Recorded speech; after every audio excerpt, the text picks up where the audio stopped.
Bonjour à toutes et à tous. Je me présente, je suis Jospi Goudalor, expert en cybersécurité et en transformation numérique. Je suis euh, membre fondateur de la communauté Africa Cybersecurity Community et j'ai le plaisir aujourd'hui de modérer ce lancement de la communauté et cette première cybersession qui abordera le thème Nouvelles résolutions 2026, sécurisez votre vie numérique aujourd'hui. Comme je le disais tout à l'heure, ce webinaire marque le lancement officiel de la communauté et s'inscrit dans une dynamique de sensibilisation accessible à tous. En 2026, nos vies sont plus que jamais connectées. Nos téléphones, nos réseaux sociaux, tous ces éléments-là produisent des données. Et cette connexion permanente à Internet et ces données produites s'accompagne malheureusement de beaucoup de risques qui sont de plus en plus fréquents. L'objectif de la session d'aujourd'hui est très simple. C'est de nous aider à comprendre les principales menaces numériques actuelles et de nous donner quelques gestes concrets et faciles pour mieux protéger notre vie numérique. Alors, pour le bon déroulement de la session, je nous prierai de déjà garder nos micros coupés pendant les différentes interventions. Les questions peuvent être posées à tout moment. Un temps d'échange est prévu à la fin des différentes communications. Du coup, la session se veut plus ou moins interactive, alors n'hésitez pas à poser les questions dans le chat. Je sais qu'on a des anglophones avec nous, donc je vais essayer de me répéter en anglais. So, hello everyone. My name is Jospi Goudalo. I'm a cybersecurity and digital transformation expert, and I'm also a founding member of the African cybersecurity community. I'm very pleased today to moderate this first cyber session of the community. That's where we will talk about the New Year's resolutions of 2026, especially on how to secure our digital life today. So, as I was saying in French, this webinar marks the official launch of the community, and it's also an inclusive path of an awareness initiative that we want to be accessible to everyone. Our lives are more and more connected through smartphone, social media, uh, online banking, and things like that. And this hyper connection comes with a lot of digital risks. So today, in this session, we are going to help you understand how today main digital threats can affect our day-to-day lives and share some practical and easy action that we can take together to better protect our digital life. So to begin the session, here are some few guidelines to ensure that everything will be smooth. So first, please make sure that your microphones are muted during the presentations. You may ask your questions at any time in the chat. The section is meant to be interactive, so feel free to participate, and a dedicated Q&A session will take place at the end of the the the different presentations. So without waiting, I'm very pleased to introduce our guest, Mr. Eric Ngaboziza. He is an expert with more than 30 years of experience in cybersecurity. He will be our guest and he will share a communication with us today. But just before he shares his communication, we'll present the community, what is it about, what we are willing to do. And for that, I'll let my comrade Jediel Adefulu and Suberu, they will make a presentation of the community to us. So, Jediel, you have the floor. Jediel? Okay, thank you. I hope that everyone hear me well. J'espère que tout le monde m'entend correctement. Oui, on Ok, t'entend. super, super. Ok, donc merci encore. Euh, Bonjour, messieurs, mesdames et messieurs. C'est vraiment un plaisir de vous avoir tous présents pour ce lancement officiel donc, de la communauté Africa Cybersecurity Community.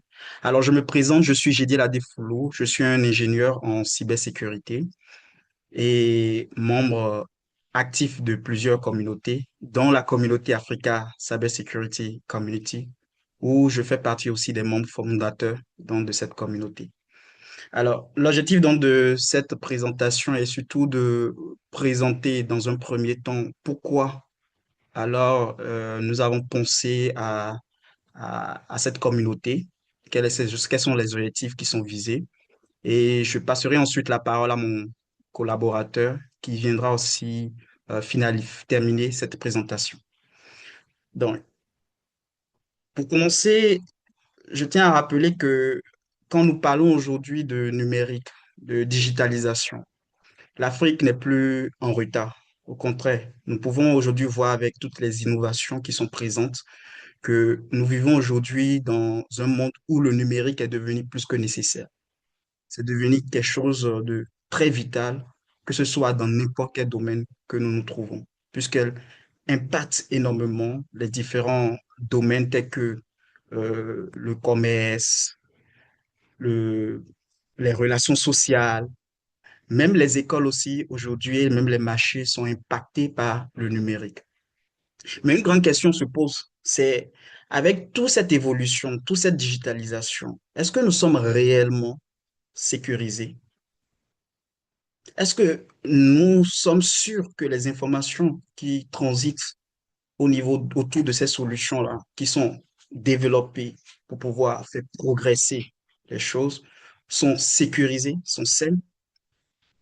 C'est face à cette problématique que nous avons pensé donc à cette communauté qui vise nous permettre, ce qui vise principalement faire un lien entre donc les jeunes talents qui travaillent dans le domaine de la cybersécurité et surtout les amener à collaborer pour pouvoir sécuriser ce cyberespace.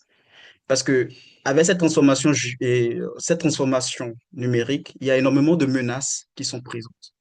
Entre autres, les cyberattaques qui sont de plus en plus fréquentes, les arnaques numériques qui aujourd'hui touchent les citoyens et les PME, même les institutions aujourd'hui font face donc à ces cyberattaques et à ces menaces. Si on veut parler aussi dans le domaine de la désinformation, nous pouvons voir qu'elle fragilise énormément la cohésion sociale et même la paix. Et enfin, nous faisons face à un déficit criard de compétences qualifiées pour pouvoir protéger ces infrastructures numériques. Donc, on comprend de ces différents points que ce danger n'est pas lié en fait directement à la technologie, mais c'est plutôt l'absence de la préparation. C'est pour cela donc cette communauté vient pour pouvoir aider en fait pallier à ces différentes problématiques. Comment? Puisqu'il faut noter que c'est une initiative qui a été créée en novembre 2025 et dans un objectif de pouvoir rassembler donc les étudiants, les professionnels, les experts de la diaspora, les chercheurs et les acteurs de la paix dans un but de pouvoir collaborer et ce à l'échelle continentale. Parce que si nous sommes plusieurs à avoir cette même vision, cette même mission, c'est plus sûr de pouvoir atteindre l'objectif. Alors, quelle est la mission de cette communauté? En un mot, c'est autonomiser les talents du numérique et construire un écosystème cyber résilient au service de la paix pour un cyberespace africain sûr, résilient et pacifique. Et pour pouvoir atteindre cette mission, nous nous sommes fixés comme objectif, dans un premier temps, de former une nouvelle génération d'experts africains en cybersécurité, donc de se former ensemble. Et une fois que nous atteindrons cet objectif, ces jeunes seront autonomes, ce qui facilitera ensuite la résilience, qui vise donc à protéger donc nos infrastructures critiques, les États, les entreprises et même les institutions. Nous avons tous un vœu, celui que la paix puisse exister un peu partout en Afrique. Et c'est pour ça, cette communauté aussi a pour objectif de pouvoir lutter contre la désinformation et prévenir les conflits numériques. Et enfin, faire travailler donc les jeunes ensemble pour pouvoir développer des solutions de cybersécurité made in Africa adaptées à nos réalités, ce qui fera ressortir donc l'innovation. Je passe la parole à mon collègue Zouberou pour pouvoir parler des actions et aussi de comment vous pouvez soutenir cette action, cette communauté. Merci. Bonsoir à tous, j'espère que nous allons bien. Moi, c'est Salifo Zubero. Je suis consultant IT et puis formateur digital. Et également, je suis membre fondateur de African Cyber Security. Alors, chez nous, African Cyber Security, nous passons de la vision à l'action. L'éducation, si on part dans le domaine de l'éducation, nous avons d'abord les webinaires qui se feront, les bootcamps, les certifications. En plus, nous passons à des sessions pratiques. Et dans le second volet, c'est les sensibilisations que nous allons mener au niveau des campagnes culturelles numériques, sécurisées pour les citoyens et les jeunes décideurs. Et sans plus tarder, sans oublier, nous allons passer aussi au réseautage, qui est un point crucial et essentiel toujours, en partant des groupes locaux, partage d'expériences et puis des collaborations interpays. Après de cela, nous aurons des projets. Si je parle de projets, c'est de développer des outils souverains, surtout, souverains du moins, des solutions locales pour des problèmes locaux. Et ce n'est que le début. Alors, pourquoi rejoindre notre communauté, African Cyber Security? C'est d'abord avoir l'impact, avoir surtout l'impact, contribuer directement à la sécurité de votre continent, garantir professionnellement, accéder à des informations de votre niveau. Et développer son réseau, c'est se connecter aux leaders et experts de l'Afrique, de la cyber en Afrique. Valoriser ses compétences au sein d'une structure crédible et engagée. Alors, nous allons conclure en disant que permettez-moi de vous dire ceci. La cybersécurité n'est pas un problème technique, c'est un enjeu de souveraineté, de développement et de paix. Aujourd'hui, vous avez le choix, être un spectateur du futur ou devenir l'architecte. Alors, rejoignez African Cyber Security, engagez-vous, construisons ensemble la cyberespace africaine sûre, résilient et pacifique. Je vous remercie. Merci beaucoup, Subeu, pour la présentation. So, let me introduce myself again. J'irai en français, j'irai encore en anglais rapidement pour nos amis anglophones qui sont là. So, let me introduce myself again. I'm Jaspi Goudalo. I'm a cybersecurity and digital transformation expert. I'm a founding member of the Africa Cybersecurity Community. So I'm really pleased today, as I was saying, to moderate this first cyber session where we are talking about the New Year's resolutions to stay safe within our digital lives. So this presentation that's going on is talking about our community, how it has been created, the problem we are trying to solve, and some information about us. So first thing first, ACC, the Africa Cybersecurity Community, is a Pan-African initiative dedicated to cybersecurity in the service of peace and resilience. So we believe that a secure and trust cyberspace is essential for Africa's development, stability, and digital future. Africa is rapidly growing. Everything is being digitalized. However, this growth comes with major challenges. For example, we have cyber attacks, online scam, disinformation, and a shortage of qualified cybersecurity professionals to protect our infrastructure. So that said, who are we? We are a Pan-African initiative that has been founded in November 2025, born from the passion of 3 young people to collaborate and train together. Our community targets students, professionals, researchers, the African diaspora, and peace actors across the continent. We strongly believe in collaboration, knowledge sharing, and also capacity buildings. That are some things we are going to tackle this year with the community. So our mission is to empower digital talent and build a cyber resilient ecosystem. We are going to do that by serving peace through a secure and resilient and peaceful cyberspace. We are going to train new generations of experts, protect our critical infrastructure. We are going to fight against disinformation to promote stability.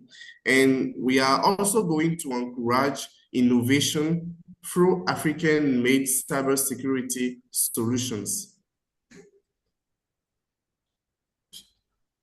So our mission has been set. So how are we going to do all that we said? So for example, we can focus on educations, doing webinars like the one we are actually doing, our cyber session.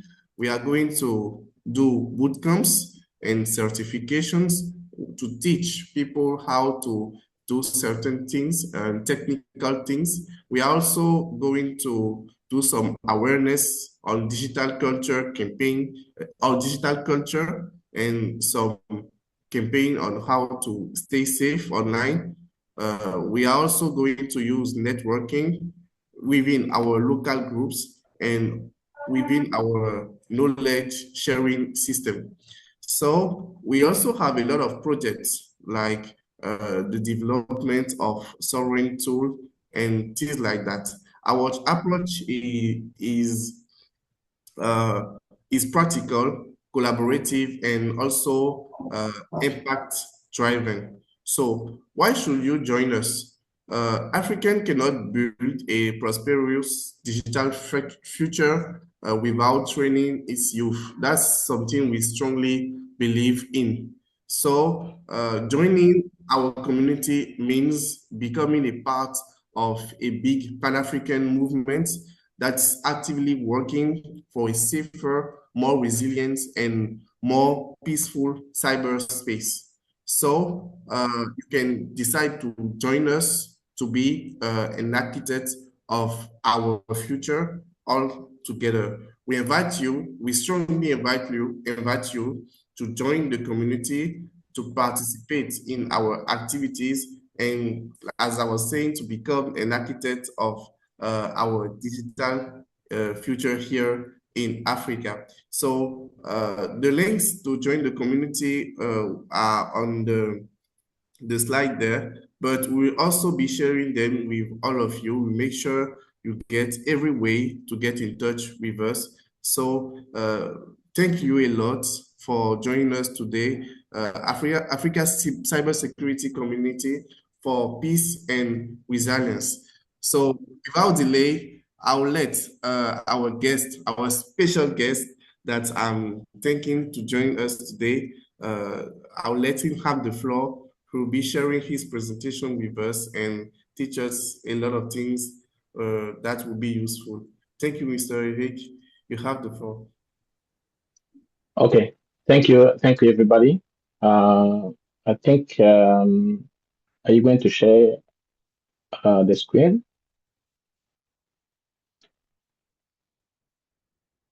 Josephine, are you going to share my presentation or?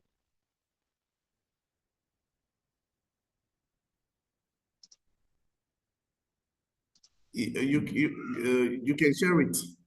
Or do you want me to share it? Yes, you can share. I will be following. Okay. Yes. It's Okay. done. Thank you, everybody. Again, thank you for taking your time. Today is Sunday, and you may be doing other stuff. To give us this time to come and then listen to us, it means a lot. My name is Eric Ngaunziza. I'm a cybersecurity expert and the co-founder of Africa CyberSec, which is a cybersecurity company located in Toronto, but we operate worldwide. I speak 5 languages, like including French and English. And in terms of education, I have a diploma in electronics. I have a bachelor's degree in networking, and I have master's degree in computer science. Beside that, I have 18 professional certificates from Cisco, Palo Alto, Fortinet, Juniper, and so and so. And I have 30 years of experience in IT, which means from developing and networking systems, and I end up in cybersecurity. I had a chance to work in Africa and also in North America for different companies like BlackBerry in North America, like CAU for people who are in Ivory Coast, like IBM in Canada. And I wrote a book in terms of cybersecurity awareness, where I was giving some tips to parents about cyberbullying, because it's now a big issue. Our kids, they end up committing a suicide because, when they go online, they don't know other people. They think they are playing games, but they don't know people who are the other end, their agendas. So that book is available on Amazon, and I do host multiple cybersecurity awareness and boot camps, and also master classes. So this is a good opportunity, and I want to thank Africa Cybersecurity Community for inviting me, and then come and share the little knowledge I have with you. So, and again, as they said, this session has to be interactive. So feel free to ask any question, and we'll be using a simple language. Even if you're not you don't have IT background, I know for sure you will go home with at least something you gain. This is our goal, and this is a goal for the Africa community, a cybersecurity community, and I ask you to join them as well. Pour ma communauté francophone, comme je disais, je suis Eric Ngaonziza, expert en cybersécurité, et je suis cofondateur de Africa CyberSec, qui est une compagnie spécialisée en cybersécurité, dont le siège se trouve au Canada, à Toronto, mais on opère dans le monde entier. Je parle couramment 5 langues, dont le français et l'anglais. Et concernant mon éducation, j'ai fait un BTS en électronique, un ingénieur en réseau de télécom, et puis une master's en computer science. Et j'ai 18 certificats professionnels venant de différentes compagnies, dont Cisco, Palo Alto, Fortinet. Et j'ai 30 ans d'expérience en informatique, où j'ai commencé à être programmeur. Je suis devenu dans le réseau, dans le système. Enfin, je suis arrivé dans la cybersécurité, et c'est ça que je fais vraiment actuellement. Et en matière de la sensibilisation à la cybersécurité, j'ai écrit un livre en cybersécurité où je parle de la cyberintimidation. C'est-à-dire, nos enfants, quand ils vont en ligne, ils vont en croire qu'ils vont jouer, mais ils ne savent pas la mission des personnes qui sont de l'autre côté. Et quand ils commencent à être intimidés, ils ne savent pas comment s'y prendre. Et malheureusement, beaucoup d'enfants se suicident. Donc, j'ai écrit ce livre en matière de donner des astuces à des parents, comment savoir avant détecter, c'est-à-dire avant, pendant et après la cyberintimidation pour sauver nos enfants. Parce que il faut savoir, lorsque on prend la mission d'aller sur le lieu public, on ne sait jamais, il faut savoir que il y a quelqu'un quelque part qui est en train de vous observer. Une fois vous faites une erreur, il exploite cette erreur pour vous faire du mal. Et aussi, je participe dans plusieurs sessions de sensibilisation comme celle-ci, que ce soit en ligne, que ce soit en présentiel, surtout en Afrique. Parce que je sais que comme venant de l'Afrique, je dois aussi participer au développement de notre cher continent Afrique. Et j'ai eu la chance de travailler en Afrique et en Amérique du Nord. Donc, brièvement, voilà qui je suis. Merci. On peut aller à la page suivante. Je suis. Okay. So every time when we are talking about cybersecurity, unfortunately today, there are many people who still thinking we are is a joke. There are no cyber attacks because nothing happened to them. So any advice I can give it to you, just even if nothing happened to you yet, it might be a matter of time. It's better to be proactive than to go and then mitigate whatever you have to mitigate. Donc, comme je le dis, il y a beaucoup de gens qui ne croient pas qu'il y a des attaques aujourd'hui. Autour de nous, beaucoup de gens se font attaquer. Donc, ce que je dis, même si ça vous est jamais arrivé, un conseil, c'est être vraiment proactif. Vaut mieux prévenir que guérir. Donc, allez à la page suivante. So, je suis. So, I wanted to say, you have to watch your back. When you decide to go online, you never know. Things can happen. For example, in February 2025, Bybit, which is a big company in cryptocurrency, they got hacked and they lost 1.5 billion in a digital asset in one day, only one day. So you can imagine how it can cost if you make a little mistake, you can put the entire company in trouble. Donc, comme je le disais, ces choses arrivent à tout le monde, quelle que soit la quantité, quelle que soit la grandeur de la compagnie. Comme en février 2025, cette compagnie Bybit, qui est une compagnie dans la cryptocurrency, ils ont perdu 1 milliard et 500 millions de dollars en une journée.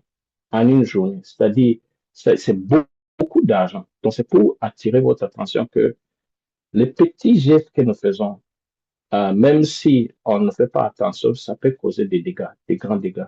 On peut aller à la page suivante. Now we're in Africa, it's better to know what is happening in Africa. I'll give you an example of South Africa. And in South Africa, in the year of 2024 to 2025, the report showed that every month they were having 198 cyber attacks every month.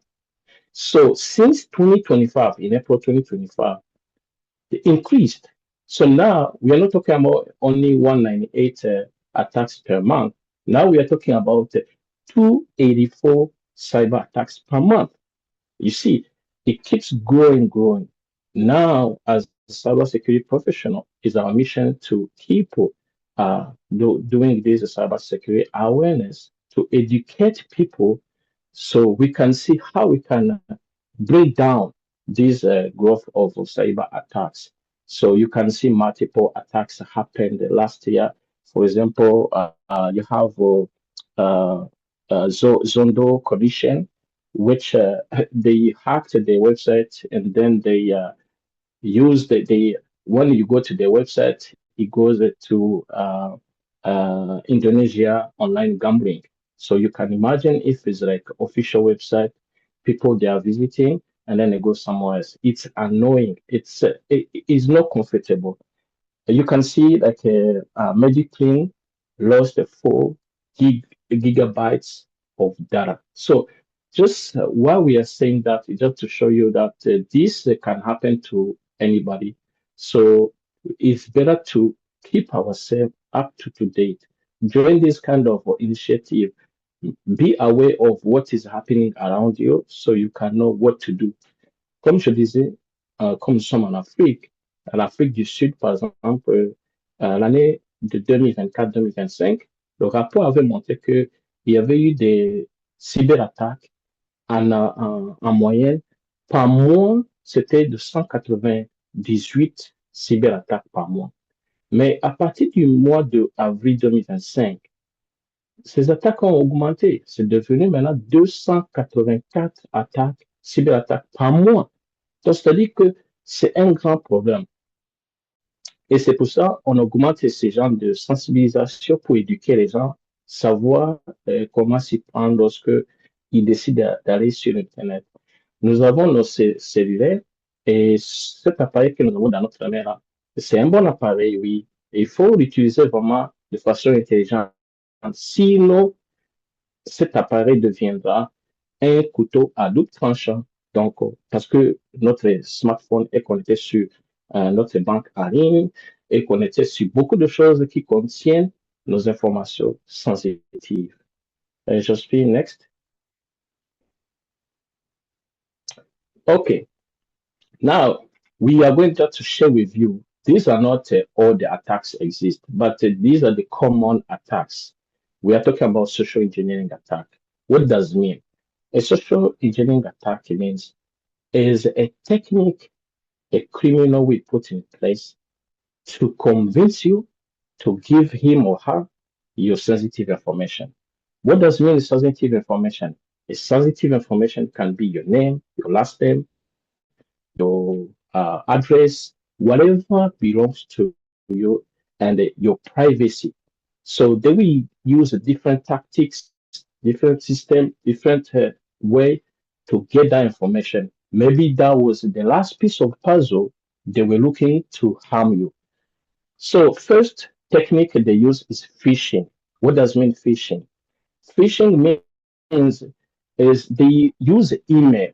They send you a message by email saying, I can give you an example saying, I pretend to be your bank.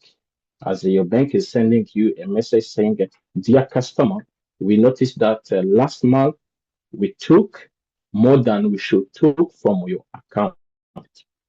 Now, we want to give you a link in which you can use to get reimbursed. So if you don't pay attention, you will say, yes, the bank, they are giving me, is giving me a link in which I'm going to apply the reimbursement. Guess what? You go to that link, they ask you to log in, username, password. By thinking you're going in your bank account, by that information goes into the criminal's hands. And that criminal will use that information to go back beyond you and behind you and then log into your account, empty your bank. So, and you can imagine how much it's going to cost you energy and time to go to the bank. And sometimes you have to pay the lawyers. It will cost you a lot to prove that you were not the right person, you were not the person who took that money to get at least the bank to pay you. Sometimes it might work, sometimes it might not. So it's better now to be protected proactively from the first place. Second technique they most of the time they use is what we call smishing. What does mean smishing? Smishing is by attack by SMS, text message. Imagine most of the time when you get that text message saying, congratulations, you won the prize for the lottery. And click here to claim your prize, whatever to claim. So when you click there, you have to remember, when you click on a link, there are two options. Option number one, it means you are downloading something, right? Option number two, it means you are redirected somewhere else. So if you are lucky, you are being redirected. But if you are not lucky, you are downloading a malware, a spyware. So you can imagine you download the spyware. Is that it comes to spy you, whatever you will be doing, and then they will be analyzing your behavior and they can exploit it later. The other technique they use is phishing. Phishing is by voice. It means I can pretend to be immigration officer, call you saying, dear so, we noticed that you are not in this country legally. So I can say you have to pay this amount. So if by coincidence you are in that case, or you are afraid, you may end up give the money, or you may end up doing something where they will ask you. So the other technique is juice jacking. This is affecting people who travel a lot.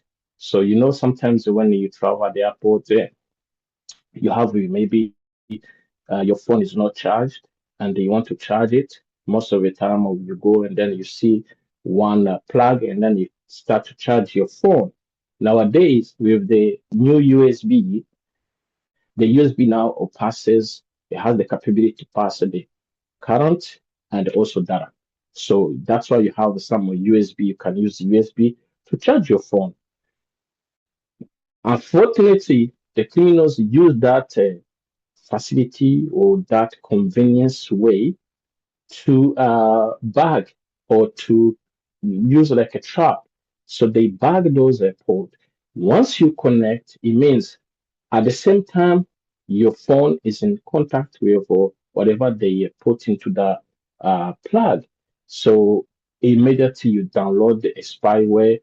Not necessarily you have to do anything. No, just one contact is enough to have that spyware or that malware coming into your phone.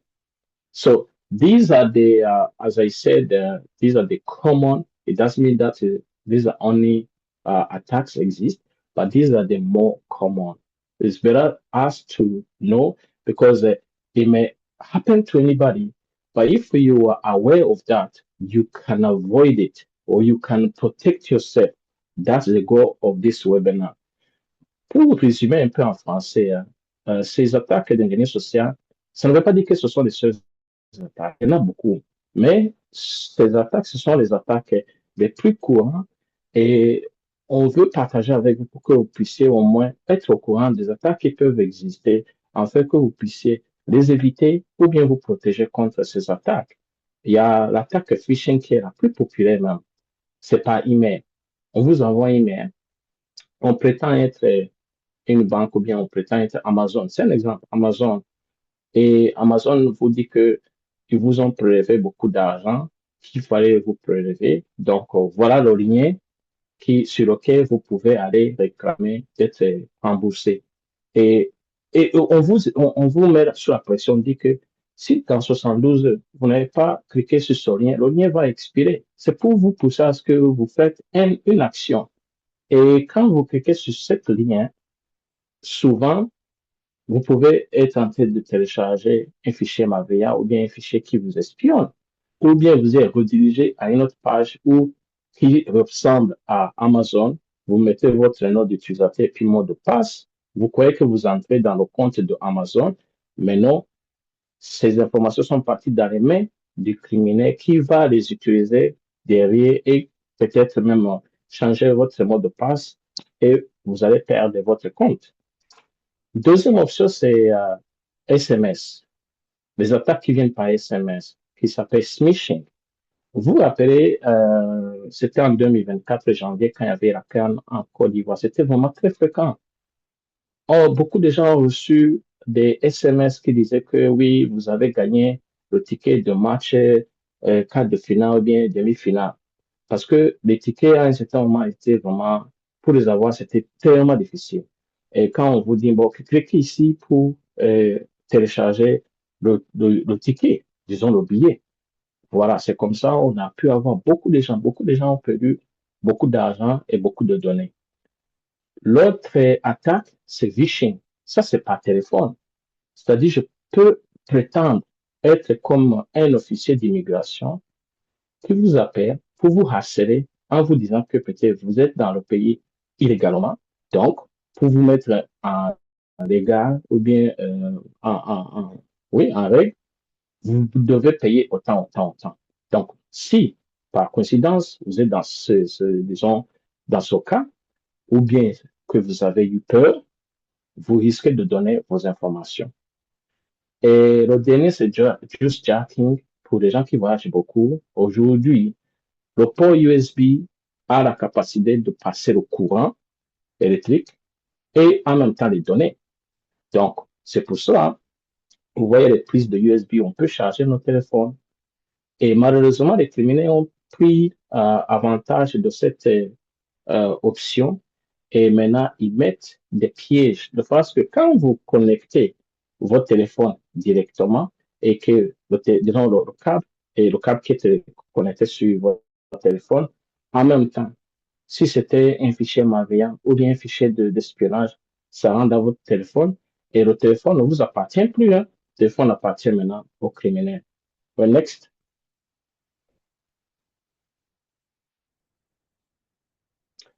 So here we are going to talk about wireless. Wireless also is another way people, criminals, they use to attack people. It's very important to know these, again, as I said before, these are not only ways. There are many ways, but these are the most common. So these are the ways you can, you have to know about them. The first one is evil twin attack.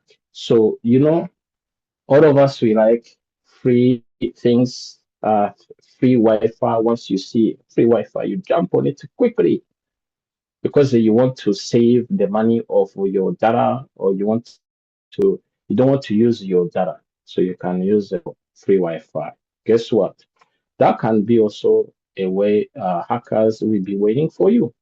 Number one, you don't know the owner of that free Wi-Fi. Even if let's say in this case, you know you are in a coffee shop here, you see free Wi-Fi. Okay, you see this is a free Wi-Fi belongs to this coffee shop. Fine, you join it. And guess what? You can see on this image, there's one guy not far from the other people are sitting. He comes and he creates I can say fake Wi-Fi with almost the same name. He can disconnect you guys, and you guys, because he will be closer, and you will be connected to him. You go to internet. For you, you will lose the connection for a few seconds. You say, "Oh damn, is the internet went down?" Oh, it came back. Fine. Guess what? This guy is just sniffing whatever you are taking, capturing whatever you are doing. Let's say you are going on to your online banking, you are going to anywhere, and then collect that information, and it goes at home, analyze them. So, because he's going to be like a man in the middle. Whatever you are doing, he's observing. He can know what website did you visit. He can get more information. That's why we say free Wi-Fi, if we go on it. So later I will just give you some recommendations. Avoid it for now. And then I will tell you after, if we don't have any choice, what should do. Second one is a rogue access point. Rogue access point is sometimes when we are in the company and they have Wi-Fi, and you feel like in the corner where you sit, their signals are not strong. And you can say, you know what, let me go in the shop and then buy a little wireless device and then come connect to our corporate network. So the signals will increase. What happened? That device you just added, it doesn't follow the standard, the security standard of the company. Again, remember the Wi-Fi, even if I'm outside the building, I can get the signals. So this means someone can from outside jump through that device you bought from the shop and then attack the company. So that is another way criminals use to attack companies or attack even at home as well. So if we have like those extenders, for example, I have a basement, I have the first floor, have the second floor, and my internet service provider gave me one modem or one device, and the signals are not enough to get into the first floor or the basement, and I go and shop and then I buy a Wi-Fi extender. Good, that's fine. But the problem is that Wi-Fi extender I bought from the shop, the communication with your modem is in plain text. So it means that nothing is secured. Yes, you have access to internet, but someone can intercept your communication through that connection. The next one is WEP, WPA.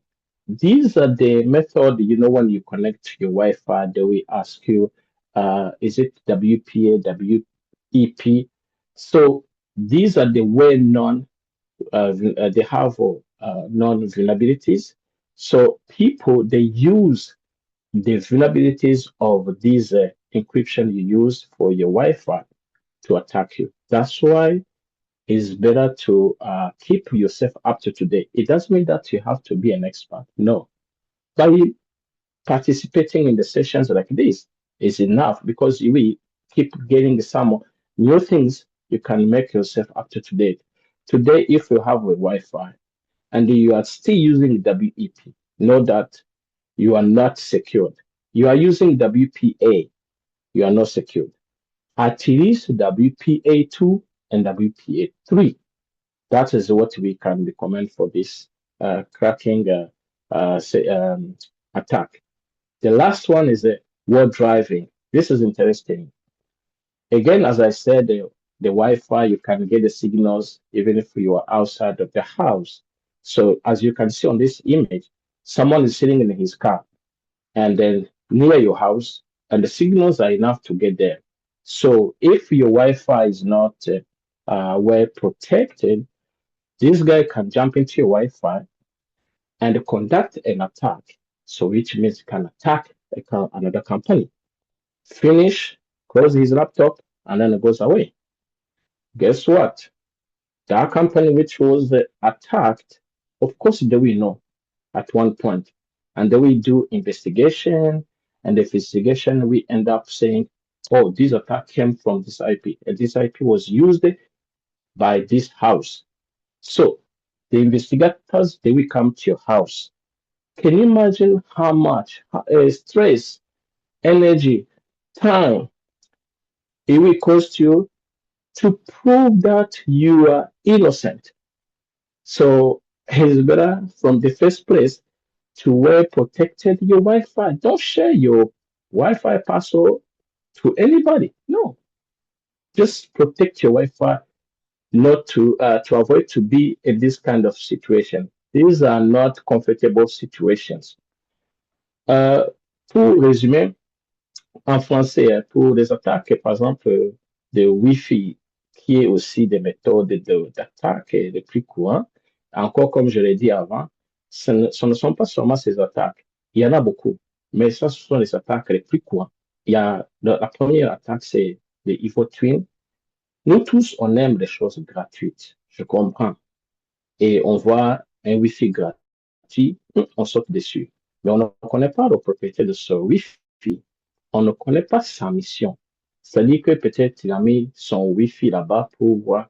C'est comme des gibiers. On met, disons, un piège et un animal arrive dedans parce on était parti pour chasser. Et voilà, on a eu notre gibier, on rentre à la maison. La même chose. C'est-à-dire, ils peuvent mettre un Wi-Fi gratuit pour collecter les informations des gens. Ici, si par exemple vous êtes dans un endroit où vous connaissez, oui, ce Wi-Fi c'est pour tel endroit, comme sur la photo, c'est coffee shop, c'est pas suffisant. Le fait que quand on dit free, c'est-à-dire qu'il n'y a pas de mot de passe, quelqu'un peut venir se mettre à côté, créer un Wi-Fi semblable à celui-ci. Il suffit seulement de changer le nom un peu. Et maintenant, vous déconnectez et vous serez connecté à travers lui. Qu'est-ce qui va se passer? Tout ce que vous serez en train de faire, ils sont en train de capturer toutes ces données et arriver à la maison, il va analyser, il va voir tout ce que vous avez fait. Et si vous avez visité votre compte bancaire, si vous avez visité des choses, et puis il va collecter des informations qu'il peut exploiter ou bien qu'il peut utiliser après pour vous attaquer. Deuxième attaque, c'est Rogue Access Point. Souvent dans nos bureaux, nous sommes dans un coin où le signal de Wi-Fi n'arrive pas bien. On dit, OK, je vais dans la boutique, j'achète un appareil et puis je viens et je connecte l'appareil sur le réseau de la compagnie. Comme ça, le signal va augmenter. OK, ça va, ça, c'est bon, mais c'est un piège parce que ce signal peut être capturé à l'extérieur par un criminel qui pourra l'exploiter parce que cet appareil que vous avez ajouté sur le réseau de la compagnie ne suit pas les standards de sécurité de la compagnie. Déjà là, ce que vous venez de faire n'est pas bon, c'est illégal. Normalement, c'est ça le travail avec des gens du réseau. Ils surveillent toujours les appareils qui sont connectés sur un bon, un bon ingénieur en réseau. Il doit toujours surveiller quels sont les appareils qui sont connectés. S'il y a un appareil qui est connecté, qui ne doit pas être connecté, on le déconnecte. Ou bien on met en place des systèmes. Dès que tu connectes un appareil qui ne suit pas les caractéristiques et les standards de la compagnie, vous ne pouvez même pas avoir accès. Il vous déconnecte automatiquement. L'autre attaque, c'est WEP. Ce sont les méthodes de l'encryption qu'on utilise dans les Wi-Fi, les connexions Wi-Fi. C'est-à-dire, aujourd'hui, en fait, il y a un site que nous tous qui est disponible, qui s'appelle VCE, c'est Vulnerability, CVE, Common Vulnerability Exposures, CVE. Et ce site, on trouve toutes les vulnérabilités de différents appareils. Donc, qu'est-ce que les criminels font? Ils vont dessus. Si, par exemple, il a su que vous utilisez tel appareil, il va voir appareil, par exemple, je vais dire comme ça, Aruba. Aruba, c'est un des appareils de Wi-Fi. Je vais dessus, je vais voir quelles sont les vulnérabilités de Aruba, du modèle que j'ai vu. Et ça sera là, et puis il va exploiter. Et maintenant, parmi ce que nous savons aujourd'hui qui sont très, très, très vulnérables, si vous utilisez ça, il faut en même temps changer. Si vous utilisez WEP, ça, ou bien WPA, en même temps, il faut changer. Optez à utiliser au moins WPA2 ou bien WPA3. Là, au moins, encore, ce que je vous ai dit, ça ne veut pas dire que le risque est zéro. Le risque ne peut jamais être zéro. Mais nous, en faisant ce genre de session, c'est pour essayer de réduire le risque à un minimum niveau. Et la dernière attaque, c'est word driving, comme vous le voyez sur la photo. Quelqu'un est dans sa voiture, il capture les signaux de votre maison et à partir de là, il peut, si votre Wi-Fi n'est pas bien sécurisé, il peut s'introduire dans votre réseau Wi-Fi et faire une attaque. Et quand il finit d'attaquer où il est tenté d'attaquer, il s'en va. La personne ou bien l'organisation qui a été attaquée fera des investigations après avoir su qu'ils ont été attaqués. Et les investigations vont faire que oui, l'attaque est venue de telle maison parce que à partir de l'adresse IP, il suffit seulement d'aller faire la demande aux fournisseurs d'accès Internet pour dire tel jour à qui utilisait cette adresse IP. C'est facile. On donne. Et puis, voilà maintenant, les investigateurs viennent chez vous. Vous imaginez combien de temps ou bien l'énergie, le stress, l'argent, ça va vous coûter pour prouver votre innocence. Donc, c'est pour ça qu'on vous dit, essayez de protéger au maximum votre Wi-Fi à la maison. Ne partagez pas vos mots de passe de Wi-Fi avec n'importe qui. Sachez à qui vous partagez. Just speak. Next. Now, we're in the new year. So, we just finished 2025, right? So what does it mean? New year, new mindset, stronger digital protection. Comme on vient de finir l'année de 2025, il faut qu'on change nos habitudes. Donc, la nouvelle année, on commence à réfléchir autrement, mais en rendant notre façon, en protégeant nos données en ligne. Très important. Next. That's why I end up for these recommendations. Recommendation number 1. Please, if you were using, we have to start it from the bottom.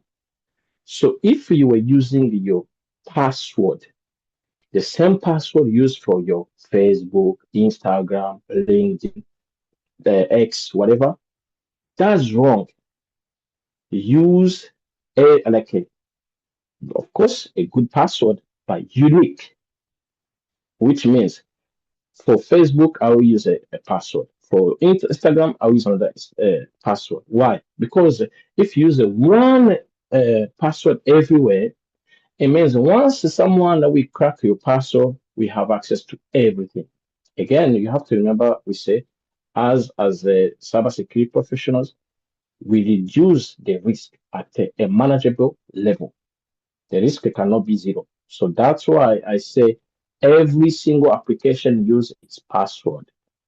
Now, you have to remember the password is not enough because the password is the first factor authentication. We have to create a second or maybe third, whatever. What does it mean? If we have at least a second factor authentication, once you put username password, let's say Gmail. I put my username for Gmail, password Gmail. Gmail is going to check in the database if this username and the password they match. Automatically should give me access to my page. No. Now I add a second factor authentication, which means once the username and password matches, Gmail will send me a challenges request. Say, I want to check if you are the right person. If you're the right person, type the code I just sent to you. By typing that code, Gmail will say, okay, that was the right person. Let me just authorize him to get access into his inbox. So, which means if someone will steal your password, you still have at least a way to go and then change your password because you know someone from somewhere knows your password. Again, you will say, how can me as a human being, I'm going to memorize, for example, 12 characters password, like if I have half password? Of course, you can't. Even myself, I can't. That's why we have what we call password manager. A password manager is a tool which is going to handle, it's like a stock. You put all those passwords and you protect those passwords with one password, what we call master password. Of course, it will be easier for you to memorize one master password, which holds all those passwords. So anytime you, for example, you want to go to your online banking, you go in your password manager, and then you check what is my password for my banking. Okay, you get it. Now, earlier I was talking about if you don't have any option, you have to use the free Wi-Fi. There's a way you can still do it. At least use a VPN.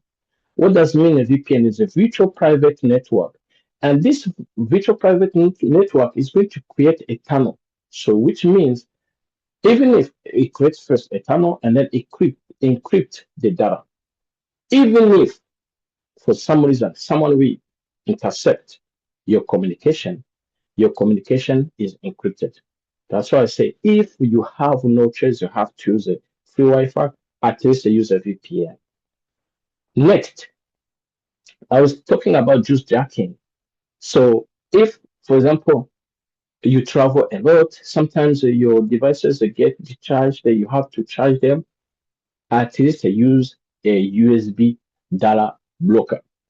Remember, I was telling you USB can pass the current and the data. So this USB data blocker, it's on Amazon and it's even cheaper. It's I believe $10 or $12 one. So when you connect that USB data blocker to the charger cable, and then that USB data blocker you connect into the plug, it means only the current will pass. Your data is secured. And also, if you can say, man, this is too much, I cannot do that. Fine, it's okay. Seek at least assistance. So you may have people who are experts in cybersecurity. Seek assistance. Ask them, hey, can you, if you are like a company, you are a small company, you cannot, for example, you don't have IT person, you don't have someone in that domain, hire a consultant in cybersecurity. Yes, seek assistance is very important. Remember, protect yourself proactively, than to go and then start to fix. When you are fixing, it means it's too late. And also, if, let's say, you have been hacked, again, it can happen to anybody. Don't keep it to yourself. You have first to report what happened, and you have to keep evidence. Let's say for someone cracking into, at least my phone or my PC, report to the authorities, because every single country has a cybersecurity agency office. So try to check in your country, wherever you are, there are always cybersecurity agents. And then ask if someone gets hacked, who should or what kind of information, they will guide you, but do it. Why you should do that? I always say, if you see something, say something. Because if you don't say something and you keep it to yourself, no one will know, right? The criminal will use the same method he uses to hack you, to hack someone else. But when you report, the authorities will do investigations and they will inform people. So you can see you save other people. And here we can have these free tools like a virtual virus tunnel. Let's say for you have a link and you suspect it might be it might be a fake link. You just grab it and then you search, and this virus tunnel is going to scan this URL, and then it will tell you if a good URL or not, and it will tell you, it will give you more details. And the last one is a link. Sometimes you want to make sure that your email address is not in the dark web or database. You put your email address into this. This is a German university. It's a lab. I mean, not a lab. It's a research. It's a research they do. It's free. They keep how can I say, scanning the dark web database. So when you put your email address in, they go in the search. If your email address is not in the dark web, if it is not, it doesn't mean that you are secured. At least you know for sure it's not there. But if it's there, you have just to ask assistance. What should I do? You can, again, this is what I say, seek assistance if you feel like you cannot do it by yourself. There are experts around the globe who can help you. They will be happy to help you. There are many consultants around you. Just check. Like here, that's why we encourage you to come into this kind of communities, because you will get more information. This is what I wanted to present. Just be, I think, yeah. If people they have questions, I will be happy to respond. Just be. Merci beaucoup, Monsieur Eric, pour cette présentation très, très, très instructive. Nous vous remercions. On va prendre les questions. N'hésitez pas à prendre la parole ou à mettre les questions dans le chat. Nous allons les relayer à notre intervenant qui se fera un plaisir de vous répondre. So, as I was saying, thank you, Mr. Eric, for this presentation. It was very instructive and we are glad to learn from you. So if you have questions, don't hesitate to send them in the chat.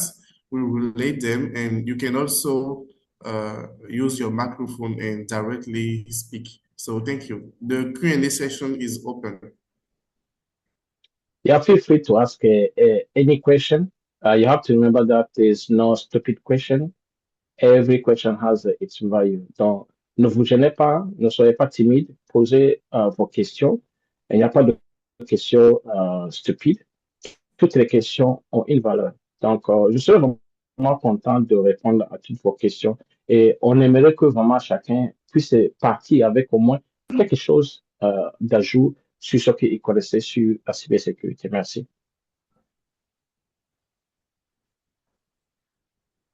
Donc, Monsieur Eric, nous avons une question dans le chat. Oui. Donc, s'agissant de la cybersécurité en Afrique, quelles sont les perspectives sur l'organisation de conférences focus sur la cybersécurité en Afrique? Vous pouvez aussi Je ne trouver la comprends pas question dans le exactement. chat. Oui, je ne comprends pas bien. Tu peux répéter la question parce que je ne comprends pas bien la OK. question. Question? Donc, OK. Donc, s'agissant de la cybersécurité en Afrique, quelles sont les perspectives sur l'organisation des conférences focus sur la cybersécurité? Oh, bon, si je comprends bien sa question, la personne veut savoir sur quoi on peut se focaliser quand on organise les conférences. C'est ça, non? De la Oui, cybersécurité, c'est ça? OK, oui, très bien. c'est l'un des Bon, volets. voilà. En Afrique, tout est à faire. Quand je dis en Afrique, tout est à faire, on commence par l'éducation, c'est-à-dire la sensibilisation. C'est très, très important parce que si les gens ne sont pas sensibilisés, ils risquent de faire des choses innocemment. Donc, je souhaiterais, bon, en répondant, il faut qu'on se focalise surtout d'abord à la sensibilisation, que toute personne, que ce soit enfant, jeune, adulte, sache que je vais sur Facebook et je peux être attaqué. Lorsque nous avons ça dans nos esprits, ça va nous pousser à ce que on soit curieux et puis on soit observant, c'est-à-dire pour éviter. Et ça ne s'arrête pas seulement aux individus, hein. Je vais même loin dans les compagnies. Sensibiliser les décideurs.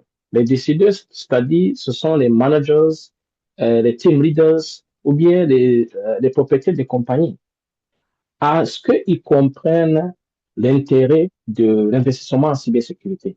Parce que jusqu'aujourd'hui, il y a des décideurs qui ne comprennent pas pourquoi ils doivent investir en cybersécurité. Et ça, c'est pas seulement en Afrique, hein, c'est partout. Je vous donne l'exemple, par exemple, quand des différentes positions que j'occupais avant d'entrer dans la cybersécurité, j'étais senior network manager. Et souvent, quand je m'adressais à disons, C-level, c'est-à-dire CMO, CFO, c'est-à-dire presque PDG, pour justifier ou bien pour expliquer un, euh, un contrat ou bien une dépense. On doit acheter quelque chose. Et souvent, on me disait que, voilà, toi, tu veux dépenser, par exemple, 500 000 dollars, alors que tu ne fais rentrer rien. Pourtant, ton collègue qui est dans le marketing, il n'y a pas 2 jours, il a fait rentrer 2 millions. Qu'est-ce que je disais? Vous voyez, pourtant, moi, je veux peut-être acheter des firewalls pour ajouter des niveaux de sécurité pour protéger la compagnie. Parce que, d'abord, la personne ignorait le pourquoi je suis en train de faire ça. Si je fais ça bien, mon collègue de marketing pourrait effectivement continuer à faire entrer, même plus que ça, parce que les gens auront confiance à la sécurité, à comment je dirais même, c'est-à-dire, ils vont dire que la compagnie vraiment est sérieuse. On prend au sérieux les clients. Donc, je reviens à ce que je disais que on doit aussi sensibiliser ces décideurs à ce qu'ils comprennent le pourquoi il faut investir en cybersécurité. Et maintenant aussi, qu'ils comprennent le pourquoi il faut investir dans la formation de leurs employés. Parce que vous pouvez acheter tous les équipements, dépenser des milliards pour sécuriser la compagnie. Mais un seul employé peut ouvrir la porte au hacker parce que l'employé n'est pas sensibilisé, l'employé n'est pas éduqué. Donc, vous voyez, tous ces milliards que vous avez dépensés, c'est comme si vous avez jeté à travers la fenêtre. Donc, pour résumer à la question, la sensibilisation est très, très importante. On doit se focaliser sur la sensibilisation en Afrique et après, maintenant, on passera aux différents services que nous pouvons offrir. J'espère que c'est un peu clair. Merci beaucoup, Monsieur Eric, d'avoir répondu. Il y a d'autres questions. Oui. Regarding the USB blocker, Should it be used at all time, like at home and when traveling, or just when traveling? No, at home, it's your home. Unless you live with people you don't trust, but at home, you don't need to use a USB data blocker. So I'm talking about USB data blocker because you are in the public. And in the public, you never know. So when you travel, let's say you are at the bus station or at the train station or at the airport, so use it. Use it because you never know. It's like when you go to the ATM. For people in the North America, you know that when you go on the ATM, sometimes if you don't pay attention, that keyboard, the keyboard maybe was someone came and then put another keyboard. So you insert your card, your bank card, and then when you enter the PIN, whatever you have, they get that information and they get the picture. It's exactly the same way.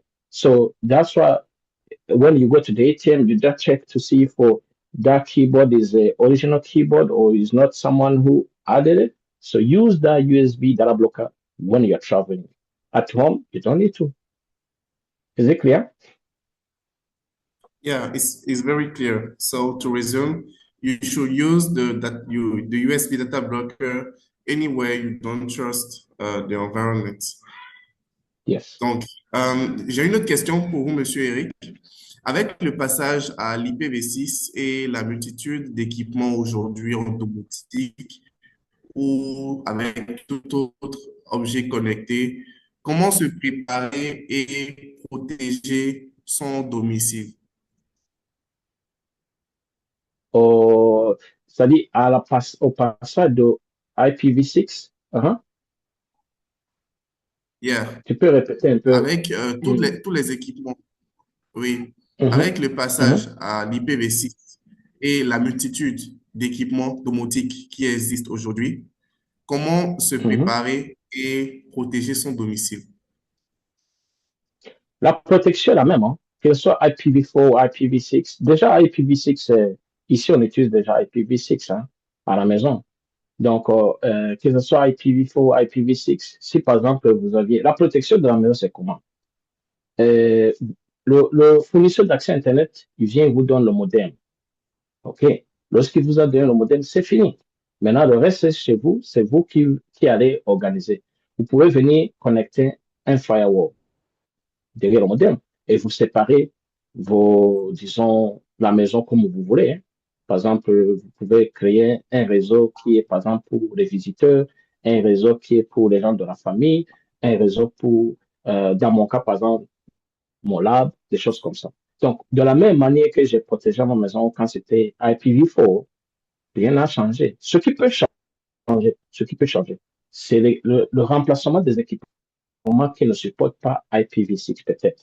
C'est ça qui peut changer. Sinon, c'est la même chose. C'est-à-dire, moi, par exemple, si mon lab, c'est moi seul qui ai accès, par exemple, si vous êtes visiteur, et je vous donne le Wi-Fi visiteur qui a des limitations, vous ne pouvez pas télécharger des choses, vous ne pouvez pas uploader des choses, mais le Wi-Fi de moi, je peux télécharger des choses, ainsi de suite. Voilà.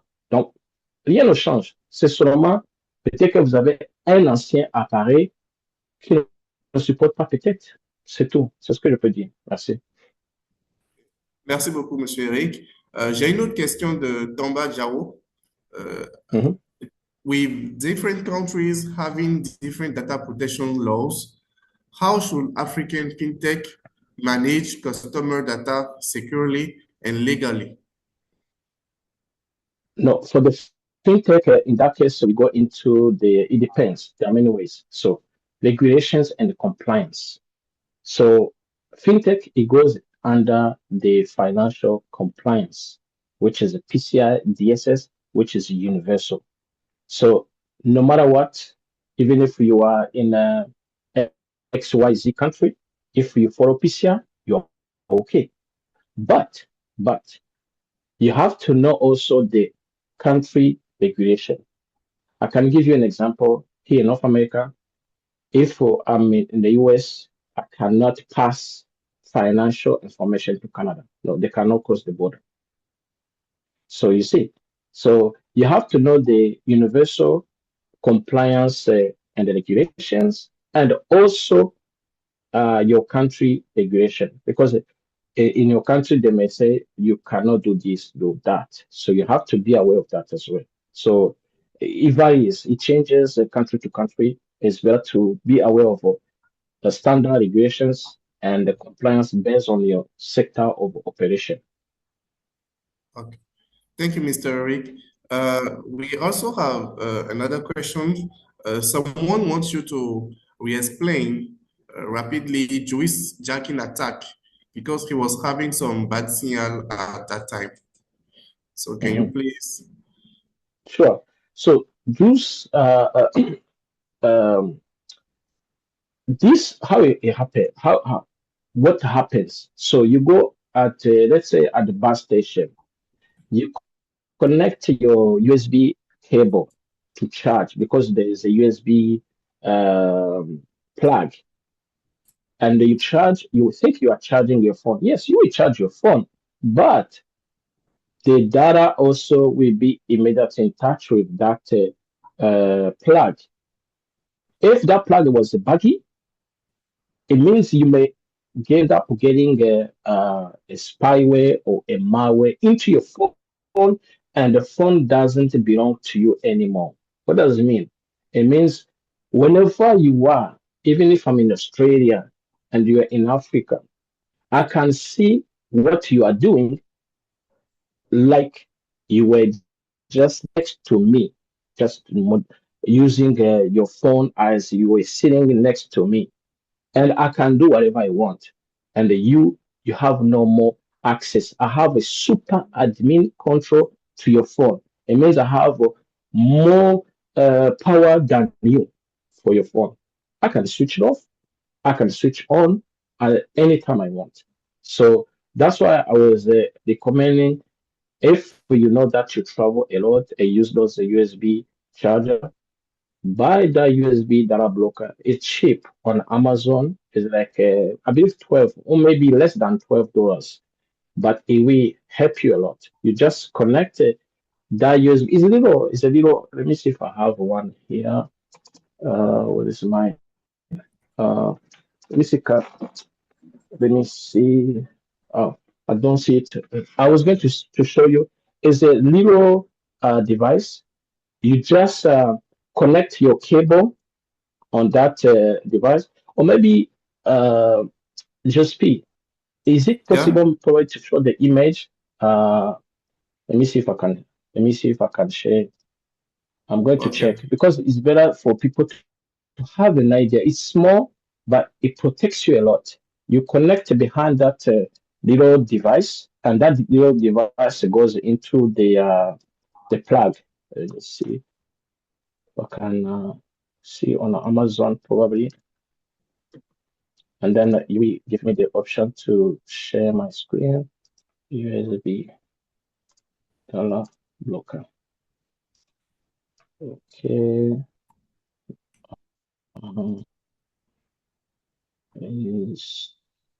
Can I share my screen?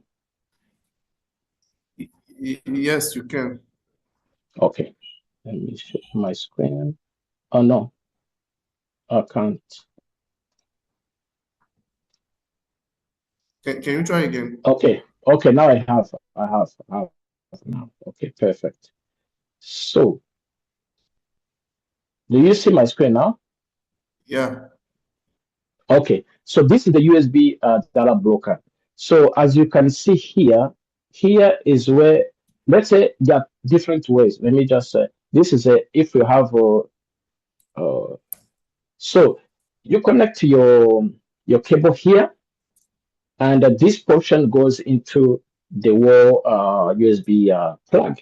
So this, what is going to do is going to stop your data, and it will pass only the current. So you know that your phone is protected. Okay. Any other question? Yeah. There is a question from Mr. Sabiku Taiwo from Benin, Cotonou. Donc, il demande, déjà, il vous remercie pour la présentation et il voudrait savoir comment un particulier pourrait être à l'abri des attaques malgré qu'il ait pris ses précautions. Donc, pas de partage de mots de passe Wi-Fi, pas beaucoup d'informations sur les réseaux sociaux, etc. Oui, comme je le dis souvent, essayez d'être vraiment, essayez de suivre ce qui se passe. Oui, ce que vous faites, c'est très, très bien et continuez à le faire. Et participez quand vous voulez, quand vous pouvez dans des sessions comme ça, parce que il y a des astuces que vous allez apprendre. Je me dis qu'aujourd'hui, quand même, vous avez appris quelque chose. Et doucement, doucement, comme on dit, doucement, doucement, l'oiseau fait son nid. Donc, quand vous continuez ces habitudes, ça deviendra comme une deuxième nature pour vous et vous serez encore mieux protégé. Et aussi, autour de vous, il doit y avoir des experts. Demandez des conseils aux experts. Par exemple, en tout cas, posez des questions, poussez votre curiosité et en posant ces questions, vous allez apprendre beaucoup de choses. C'est ce que je peux dire. Merci. OK, merci beaucoup, Monsieur Eric, pour votre temps. Merci d'avoir répondu à toutes nos questions. Si vous voulez bien nous envoyer le lien vers ce périphérique que vous nous avez montré sur Amazon, Oh, ce serait bien. attendez, Il y je a le fais tout Brice de suite. Tanguy qui a levé la main. Oui, Brice, oui, you can have the floor. Je pense qu'il va faire une contribution, je pense. Brice, ok. monsieur Eric, en attendant, vous pouvez partager le lien avec nous. Je suis en train de le mettre dans le chat. OK, super. Euh, Brice,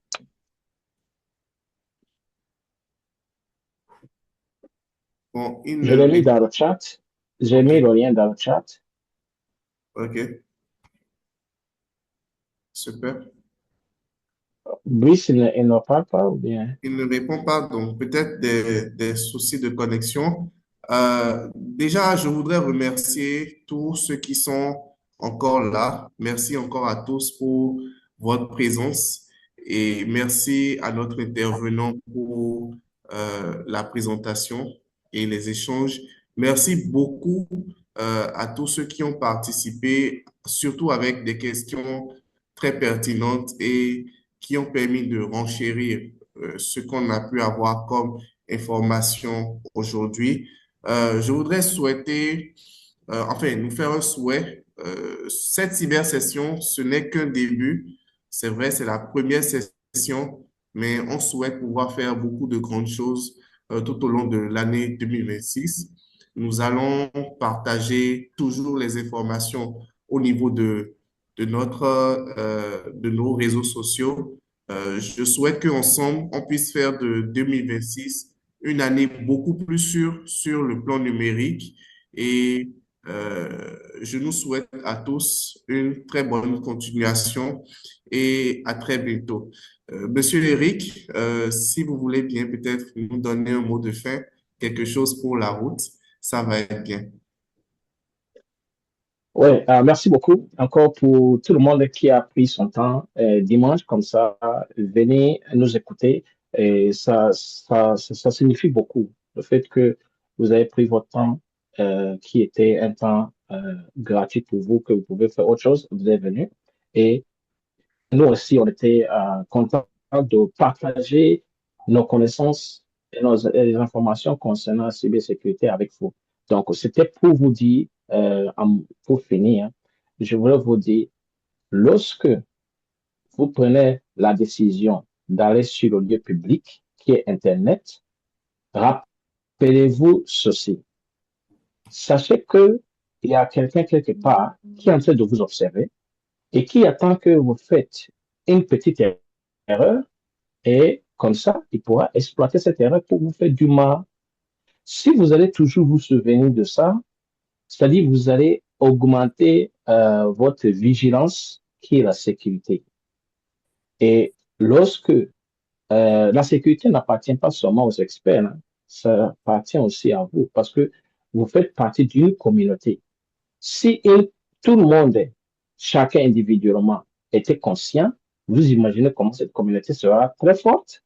Donc, c'est ça le but et objectif de Africa Cybersecurity Community. Donc, joignez-le, accompagnez-le et vous n'allez jamais regretter ça. Parce que vous avez vu, ils sont vraiment très, très équipés et je vous recommande vraiment de les accompagner et de les suivre. To conclude, I was saying just a summary what I was saying before. From now, if you make a decision to go to the public, which is the internet, you have to remember this. There is always someone somewhere who is observing you and they wait for you to make a single mistake and then is going to exploit that mistake and harm you. So if you will keep that in mind, it means you will always remember about the security. You will always remember how to protect yourself from the like step like a password all the way to the sophisticated steps. So as we are a community, for every single person protects correctly himself or herself, you can imagine the community is going to be stronger. So I recommend you to follow and join this Africa cybersecurity community. You can see they're equipped in terms of knowledge, skills, everything. Follow them on the social media, could be Facebook, LinkedIn, Instagram. Follow their activities. For sure, you will always be, you are not going to regret because you will always gain at least something. Okay. Again, thank you for taking your free time and then come listen to us. We were just we are happy to share with you the little things we know. So together, let's build a strong and a safe Africa. Thanks. Thank you, Mr. Eric. Thank you for coming today. We'll be glad to have some other sessions with you. So, merci beaucoup à tous ceux qui sont restés juste là. C'était vraiment un plaisir pour moi d'animer cette session. Je souhaiterais, si possible, dans le futur, pouvoir participer encore à d'autres événements avec tout un chacun de vous. Restons en contact, abonnez-vous à nos différents canaux de communication sur les réseaux sociaux. Et the best is yet to come. Thank you. Okay, thank you. À très bientôt.